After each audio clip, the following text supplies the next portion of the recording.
Bonjour à tous, c'est Amélie, j'espère que vous allez bien. Nous nous retrouvons pour une vidéo de yoga d'une durée d'1 heure, un cours complet.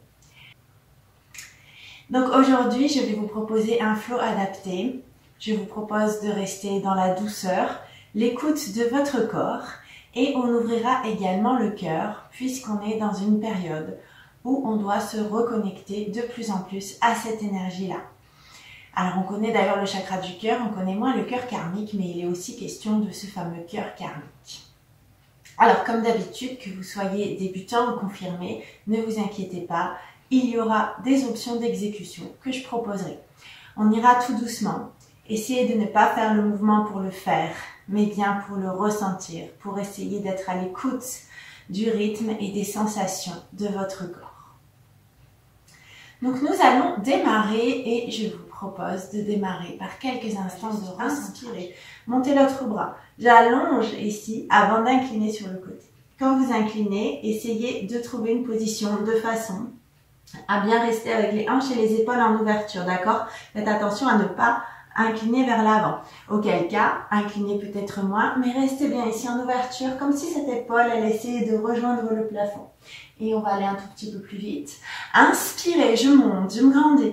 Expirez, je vais chercher loin. Inspirez. Et expirez. Et tout doucement, on se laisse porter par le mouvement.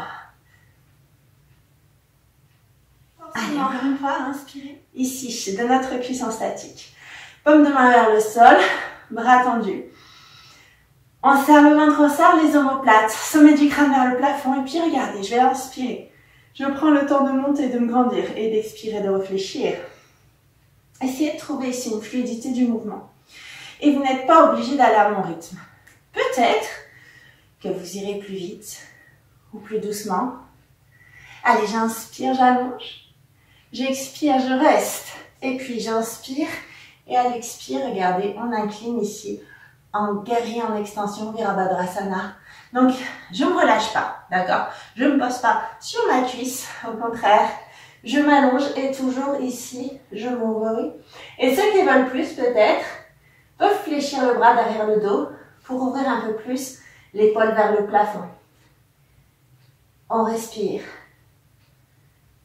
Je reste, je reviens. On va rester fléchi. Inspirez. Je monte le bras.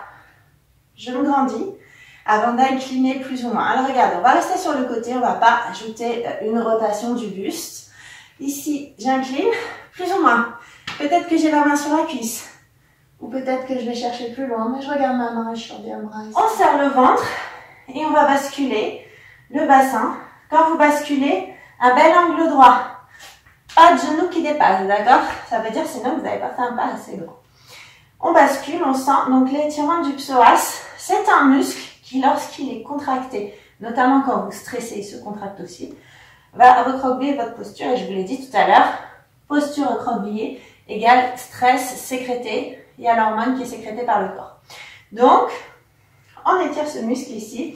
Et puis peut-être que si tout va bien, je vais attraper mes pouces pour ouvrir un peu plus, incliner davantage vers l'arrière. Toujours en serrant le ventre pour protéger le bas du dos. D'accord? Allez, respirez. Passez une main derrière le dos, tendre un bras vers le plafond. Je me grandis jusqu'au bout des doigts, jusqu'au sommet du crâne. Et si tout va bien, peut-être que j'incline. Et peut-être qu'ici, c'est assez intense pour moi cette flexion. Je m'arrête là. Si tout va bien, je continue de serrer. Comme si je m'allongeais pour pouvoir tenter la posture du chameau. Ustrasana. Et si tout va bien, peut-être que je vais aller plus loin. Je vais placer un bras vers l'arrière pour cambrer davantage. Respirez.